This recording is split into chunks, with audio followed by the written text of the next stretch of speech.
नमस्कार, मैं हूं शिवेंद्र सिंह और आप देख रहे हैं बेरोक टोक न्यूज़। पश्चिम बंगाल में विधानसभा चुनाव समाप्त हो चुके हैं, परंतु शायद पश्चिम बंगाल की ही जनता को यह नहीं पता था कि पश्चिम बंगाल का यह विधानसभा चुनाव उनके लिए कितना महंगा साबित होने वाला है। आज जब वहां पर विधानसभा चुनाव समाप्त हो चुके हैं तो पश्चिम बंगाल जल रहा है। पश्चिम बंगाल में टीएमसी कार्यकर्ता जाकर बीजेपी कार्यकर्ताओं की हत्या कर रहे हैं। तस्वीरें ऐसी हैं कि वो तस्वीरें दिखाई नहीं जा सकती, फिर भी मैं आपके साथ कुछ तस्वीरें शेयर कर रहा हूँ। आज सवाल उन लोगों से भी जहाँ पर जो राजनीतिक दल, जहाँ पर बीजेपी शासित सरकारें होती हैं, वहाँ पर किसी तरह की हत्या हो जाए, रेप हो जाए, बलात्कार हो जाए तो मुंह फाड़ फाड़ कर अपना वोट बैंक बनाने के लिए चिल्लाते हैं। परंतु आज जब पश्चिम बंगाल जल रहा है तो आखिर वो सब पत्रकार, वो सब राजनीतिक दल क्यों चुप हैं? और एक ऐसी महिला जिसे हमें लगा था जब उसने पश्चिम बंगाल का चुनाव जीता तो हम सब ने उसे नारी शक्ति के रूप में देखा, परंतु आज उसी महिला ने पश्चिम बंगाल को एक ऐसी आग में झोंक दिया है जहां पर पश्चिम बंगाल को जानबूझकर जलाया जा रहा है। अपनी विचारधारा से सहमत न होने पर अन्य राजनीतिक दलों के कार्यकर्ताओं को मारा जा रहा है, उनकी हत्याएं की जा रही हैं, उनके बलात्कार किए जा रहे हैं। तस्वीरें इतनी भयावह हैं कि आपकी रूह कांप जाएगी। पश्चिम बंगाल के जलने का सबसे पहला कारण ये है ममता बनर्जी का अहंकार। पिछले विधानसभा चुनाव में जो पश्चिम बंगाल का 2016 का विधानसभा चुनाव हुआ था उसमें भारतीय जनता पार्टी को 3 सीटें मिली थी। इस बार भारतीय जनता पार्टी ने पिछले 5 सालों में वहाँ पर बहुत मेहनत की, न जाने कितने उनके कार्यकर्ता मारे गए, मगर फिर भी बीजेपी वहाँ पर लगी रही, घर घर जाती रही। और आज 2021 के विधानसभा चुनाव में भारतीय जनता पार्टी की सीटें बढ़कर 77 हो गई हैं, मतलब 74 सीटों का इजाफा भारतीय जनता पार्टी को हुआ। भारतीय जनता पार्टी भले ही वहाँ पर चुनाव हार गई हो, परंतु उसने ना तो ईवीएम को दोष दिया और ना ही किसी अन्य गड़बड़ी को, परंतु शायद ये चीज़ ममता बनर्जी के टीएमसी के गुंडों को और उनको स्वयं ये बात बर्दाश्त नहीं हुई कि आखिर एक ऐसी पार्टी जो उनको उनके राज्य में चुनौती दे रही है वो कैसे यहाँ पर विकास की ओर बढ़ सकती है, कैसे वो अपना दायरा फैला सकती है। और यही कारण है कि टीएमसी के गुंडे बीजेपी के दफ्तरों में घुसकर वहाँ पर हमला कर रहे हैं, आग लगा रहे हैं, उनके कार्यकर्ताओं को मार रहे हैं। उसी दिन 4 और राज्यों के विधानसभा चुनाव के परिणाम आए, पुदुचेरी, तमिलनाडु, असम और केरल, मगर कहीं से भी इस तरह की हिंसा की घटनाएं सामने नहीं आई। एक पश्चिम बंगाल ही ऐसा राज्य था जहां से हिंसा की घटनाएं लगातार देखने को मिली। इसका मतलब ममता बनर्जी को अपनी विरोधी विचारधारा जरा भी बर्दाश्त नहीं है और इसी कारण उन्होंने अपने टीएमसी के गुंडों को खुली आज़ादी दे रखी है। सवाल उन राजनीतिक दलों से भी जो बीजेपी शासित राज्यों में यदि कोई हत्या हो जाती है, रेप हो जाता है, बलात्कार हो जाता है तो मुंह फाड़ कर चिल्लाते हैं, गला फाड़ कर चिल्लाते हैं, क्योंकि वहाँ पर उन्हें अपना वोट बैंक नज़र आता है।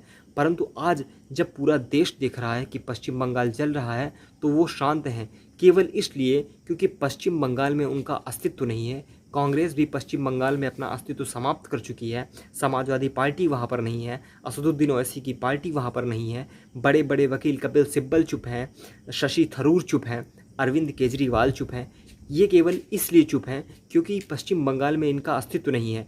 अब अगर यही घटनाएं, यही हिंसाएं पश्चिम बंगाल के अलावा उत्तर प्रदेश में हुई होती, दिल्ली में हुई होती या बिहार में हुई होती, जहां पर ये दल अपना प्रभुत्व बनाना जानते हों, जहां पर इनका विचार रहा हो कि ये उभर सकते हैं, उठ सकते हैं, इनको कुछ वोट मिल सकता है, तो देखते आप ये कैसे इन लाशों पर गिद्ध के जैसे मंडराते और अपना वोट बैंक बनाते। मगर आज क्योंकि पश्चिम बंगाल में इन सब पार्टियों का प्रभुत्व नहीं है, ये सब पार्टियां, इनको पता है कि पश्चिम बंगाल में अपनी पैठ नहीं बना पाएंगी, इसलिए आज इनके लिए लोकतांत्रिक मूल्यों का कोई आधार नहीं है, इनके नज़र में लोकतांत्रिक मूल्यों की कोई वैल्यू नहीं है, कोई अहमियत नहीं है।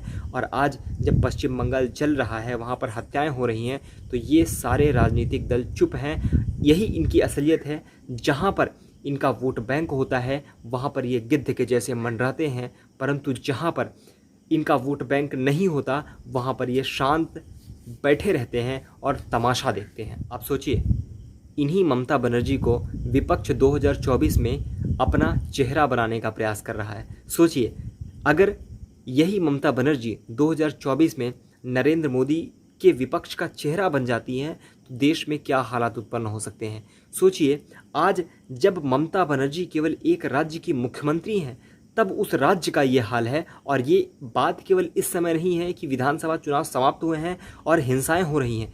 पश्चिम बंगाल का ये हाल हमेशा से रहा है कि वहाँ पर विरोधी पार्टियों के दफ्तरों में बम फेंके जाते हैं, वहाँ पर विरोधी पार्टियों की नेताओं की हत्याएं की जाती हैं।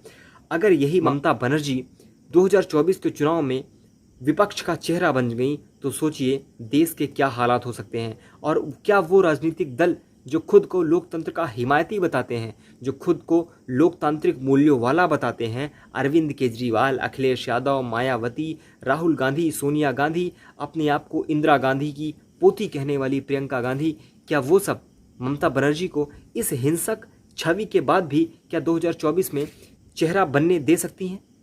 सवाल ये भी है कि कैसे एक इतनी खराब छवि वाली औरत को कैसे आखिर ये सभी राजनीतिक दल अपना नेता स्वीकार कर सकते हैं।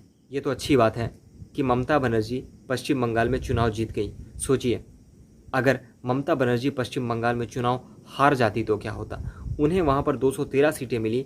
अगर यही हाल टीएमसी का पश्चिम बंगाल विधानसभा चुनाव में बीजेपी वाला हुआ होता, उन्हें 77 सीटें मिलती, तो क्या हश्र होता पश्चिम बंगाल का। या तो पश्चिम बंगाल पूरा का पूरा जल गया होता या फिर शायद बीजेपी यही काम कर रही होती। परंतु आज जो भी पश्चिम बंगाल में हो रहा है वो दर्दनाक है। उसे देखा जाना चाहिए, उसे समझा जाना चाहिए और उसके दर्द को महसूस किया जाना चाहिए, क्योंकि पश्चिम बंगाल हमारे देश का हिस्सा है। जब हम कश्मीर में दर्द महसूस कर सकते हैं, केरल में दर्द महसूस कर सकते हैं, राजस्थान में, पंजाब में दर्द महसूस कर सकते हैं, तो आखिर पश्चिम बंगाल में हम शांत क्यों हैं। आज वो दल जो सत्ता में है, जो केंद्र सरकार में सत्ता में है, उनसे भी सवाल पूछा जाना चाहिए कि आखिर इतने बुरे हालात होने के बावजूद आप पश्चिम बंगाल में राष्ट्रपति शासन क्यों नहीं लगाते हैं। आपकी छवि इतनी अच्छी नहीं है कि आप राष्ट्रपति शासन लगाने से पहले सोचें, क्योंकि पश्चिम बंगाल में हालात बहुत ख़राब हैं और जनता लगातार इस बात को मांग रही है कि हाँ, पश्चिम बंगाल में अब राष्ट्रपति शासन की आवश्यकता है। पश्चिम बंगाल में राष्ट्रपति शासन लगाया जाना चाहिए, अन्यथा वहाँ पर स्थितियाँ बद से बदतर हो सकती हैं। और इन गिद्धों को पहचानिए जो लाशों को अपना वोट बैंक समझकर मंडराते हैं। आज उन सभी पत्रकारों को पहचानने की ज़रूरत है, आज उन सभी अपोजिशन लीडर्स को पहचानने की ज़रूरत है, और आज उस नारी शक्ति को पहचानने की ज़रूरत है जिसे हमने नारी शक्ति समझा तो था, परंतु वो निकली कुछ और ही, और उसने पश्चिम बंगाल को एक ऐसी आग में झोंक दिया जिसमें न जाने कितने निर्दोषों ने अपनी जान गंवाई। और वो जान केवल उन्होंने इसलिए गंवाई क्योंकि उन्होंने बीजेपी को वोट दिया था, और उसका खामियाजा उन्हें भुगतना पड़ा। आज पश्चिम बंगाल जल रहा है।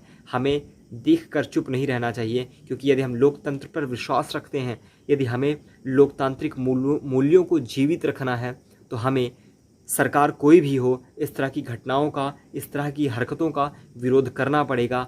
आज भी, कल भी और आने वाले समय में भी विरोध जारी रहना चाहिए। फिलहाल आप सभी पश्चिम बंगाल के लिए प्रार्थना कीजिए, उम्मीद कीजिए कि पश्चिम बंगाल जल्दी शांत हो और ऐसी सत्ता से, ऐसे नेताओं से देश को भगवान बचाए। जय हिंद, वंदे मातरम, भारत माता की जय।